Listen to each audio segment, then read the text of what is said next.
नमस्कार दोस्तों, मैं प्रदीप कुमार माहौलिया, सहायक आचार्य अर्थशास्त्र, राजकीय महाविद्यालय सागवाड़ा।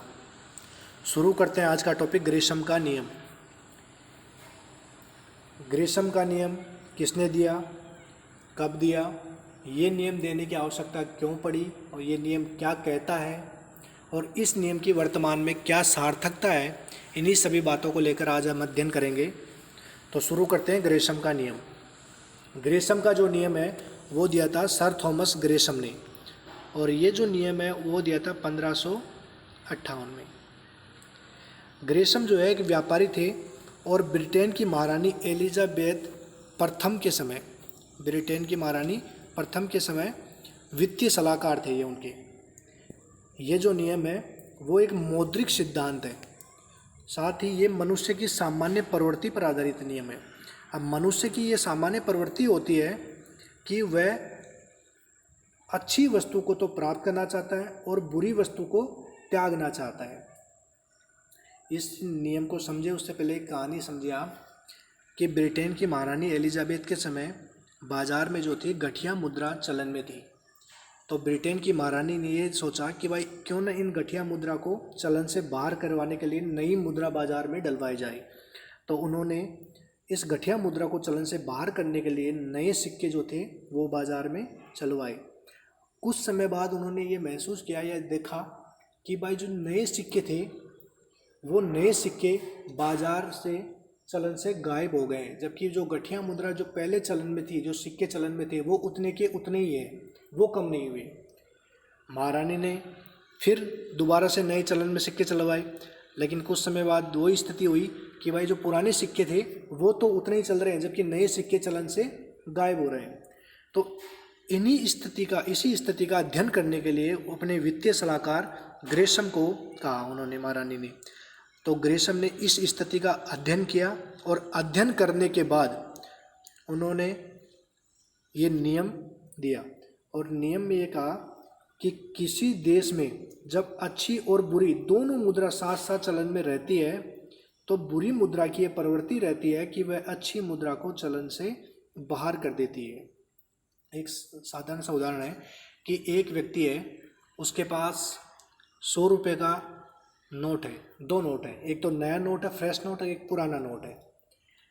अब व्यक्ति कोई सामान खरीदने जाता है तो व्यक्ति की एक सामान्य प्रवृत्ति होती है कि वो जब भी सामान खरीदेगा तो उस नए नोट की बजाय वो पुराना नोट उस दुकानदार को देगा सामान खरीदने के एवज में। तो व्यक्ति की ये सामान्य प्रवृत्ति रहती है कि वो नई जो मुद्रा है उसको अपने पास रखता है, और जो गठिया कटा फटा या पुराना जो सिक्का है या नोट है वो दुकानदार या खरीदने में काम में लेता है। तो ये नियम जो है नोट में तो नहीं चलता, जो सिक्कों में चलता है, क्योंकि उस टाइम सिक्के चलते थे महारानी के टाइम में। तो ये नियम यही कहता है कि व्यक्ति की सामान्य प्रवृत्ति रहती है कि व्यक्ति अच्छी मुद्रा को अपने पास रखता है, पुरानी मुद्रा त्यागना चाहता है। तो ये भी यही नियम कहता है कि व्यक्ति बुरी मुद्रा जो है अच्छी मुद्रा को चलन से बाहर कर देती है। 1558 में ये नियम दिया था। अब इसमें दो बातें आती है कि एक तो अच्छी मुद्रा कि अच्छी मुद्रा क्या होती है और बुरी मुद्रा क्या होती है। जो अच्छी मुद्रा होती है, अच्छी मुद्रा में ये होता है कि जो अंकित मूल्य होता है, यानी सिक्का जो है उसका जो मौद्रिक मूल्य है उसके धातु में जो मूल्य है सिक्के के उसके बराबर होता है। यानी जैसे 100 रुपये का सिक्का है एक सोने का, उस पर अंकित 100 रुपये हैं, तो उसी सिक्के में 100 रुपये के मूल्य के बराबर ही सोना या धातु लगी होती है, तो उसे कहेंगे गुड मनी, अच्छी मुद्रा। इसे फुल बॉडी कॉइन भी कहते हैं। होता है कि ये वजन और शुद्धता में कानून के अनुसार होता है और ये शुद्ध धातु के बने होते हैं, इसमें किसी भी प्रकार का मिश्रण नहीं किया होता है। इसी प्रकार दूसरा है बुरी मुद्रा, बैड मनी। बैड मनी में ये होता है कि जो बुरी, इसका मौद्रिक जो मूल्य है वो धातु मूल्य से कम होता है। कहने का तात्पर्य जैसे 100 रुपये का कोई सिक्का है, सिक्के पर 100 रुपये अंकित है, 100 रुपये का सिक्का है, लेकिन उसमें जो धातु लगी होगी वो 60, 50 या 80 रुपये की, यानी उस 100 रुपये से कम की लगी होती है, तो उसे कहते हैं बुरी मुद्रा। कहने का तात्पर्य ये वजन में कम होती है, या फिर मिश्रित धातु भी बने होते हैं सिक्के, या फिर घिसे हुए होते हैं। महारानी एलिजाबेथ के समय से पूर्व भी जो लोग थे या जो नौकरशाह थे उन्होंने क्या किया, सिक्कों को किनारे से काट काट के बाजार में चलाया। तो ऐसी प्रवृत्ति थी, उन्होंने चला रखी थी, तो इसे कॉइन क्लिपिंग कहते हैं। सिक्कों को किनारे से काट के चलाना, कॉइन क्लिपिंग। इससे होता यह है कि उसमें धातु का जो मूल्य होता है वो कम हो जाता है। दूसरा, एक स्वीटिंग आती है, मतलब महारानी एलिजाबेथ के समय लोग जो थे वो क्या करते, सिक्कों को बोरों में डालते और उनको जोर जोर से हिलाते। इससे होता है कि सिक्के आपस से घर्षण में उनका जो चूर्ण है, वो डस्ट जो है वो पेंदे में रह जाती। सिक्के का इससे आकार तो वही रहता, स्वरूप वही रहता, लेकिन उसका वजन क्या हो जाता, कम हो जाता था। तो ये बुरी मुद्रा चला रखी थी लोगों ने। यानी बुरी मुद्रा वही है जो वजन में, शुद्धता में शुद्ध सिक्के के मुकाबले कम हो, उसे कहेंगे हम बुरी मुद्रा। अब ये जो है नियम लागू किस किस में होता है, या नियम लागू होने के कारण क्या है। तो ये नियम जो है दो प्रकार से है लागू होने के कारण। एक कारण कि अच्छी मुद्रा का चलन से निकलना, यानी ये जो नियम है वो लागू होने के कारण क्या है इस नियम के, तो इसके दो कारण है। एक तो है अच्छी मुद्रा का चलन से बाहर निकलना, और दूसरा बुरी मुद्रा का चलन में बने रहना। तो पहला है अच्छी मुद्रा का चलन में रहना, चलन में निकलना।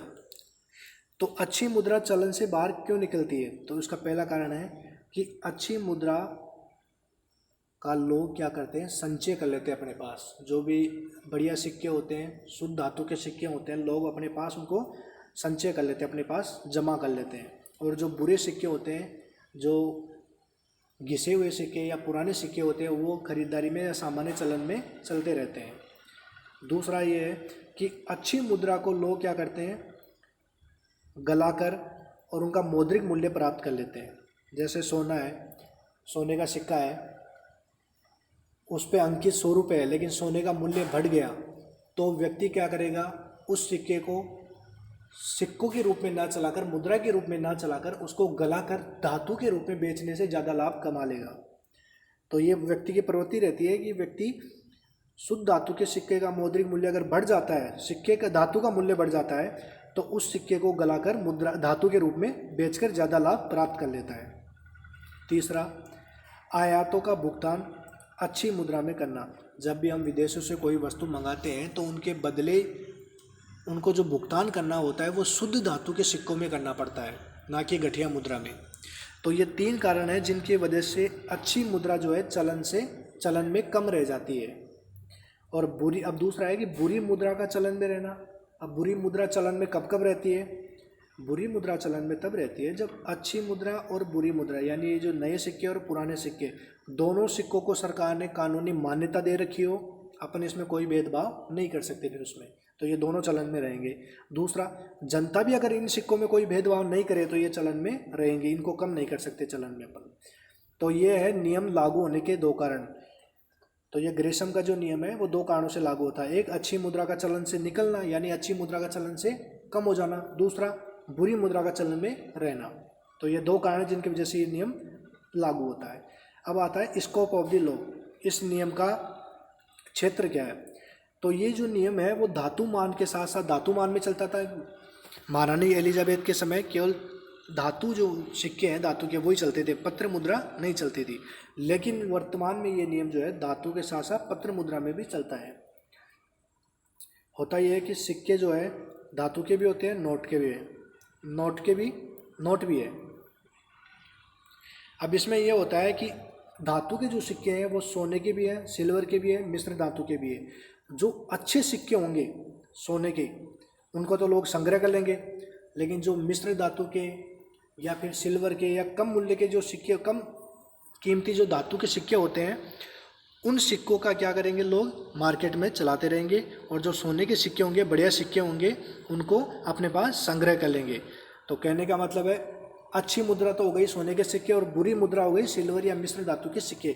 तो लोग क्या करेंगे, अच्छी मुद्रा वाले सिक्के तो अपने पास सुरक्षित रख लेंगे, संग्रह कर लेंगे, और जो बुरी मुद्रा यानी सिल्वर के जो मिश्र धातु के सिक्के वो चलन में चलाते रहेंगे। इसी प्रकार पत्र मुद्रा में ये नियम लागू होता है। पत्र मुद्रा में से कि जो नए नोट है उनका तो लोग संग्रह कर लेंगे, और जो पुराने नोट हैं वो मार्केट में चलन में जारी रहेंगे। अब आता है इस नियम का वर्तमान में औचित्य। तो वर्तमान में ये जो नियम है सिक्के और नोट दोनों में चलेगा ये नियम। होता ये है कि वर्तमान में भारत में जो सिक्के वो नोट है वो निकृष्ट या अपरिवर्तनीय मुद्रा है, यानी उस पर जो अंकित मूल्य है उसकी तुलना में जो धातु का वास्तविक मूल्य है वो नगण्य है एक तरह से। और वर्तमान में बैंकिंग सुविधाओं का विस्तार इतना हुआ है और अपरिवर्तनीय मुद्रा का प्रचलन चल रहा है, तो इसके परिणाम स्वरूप ये होगा कि ये नियम उतना महत्व नहीं रखता। जैसे 100 रुपये का नोट है, वो फटा हुआ नोट है, तो व्यक्ति क्या करेगा, उस फटे हुए नोट को बैंक में जाकर जमा करा देगा और बदले में नया नोट ले लेगा। तो वर्तमान में इस नियम का औचित्य नहीं रह जाता। तो ये उम्मीद करता हूँ ये टॉपिक आपको समझ में आया होगा। इससे संबंधित कोई भी समस्या हो तो आप मेरे YouTube चैनल पर संपर्क कर सकते हैं। धन्यवाद।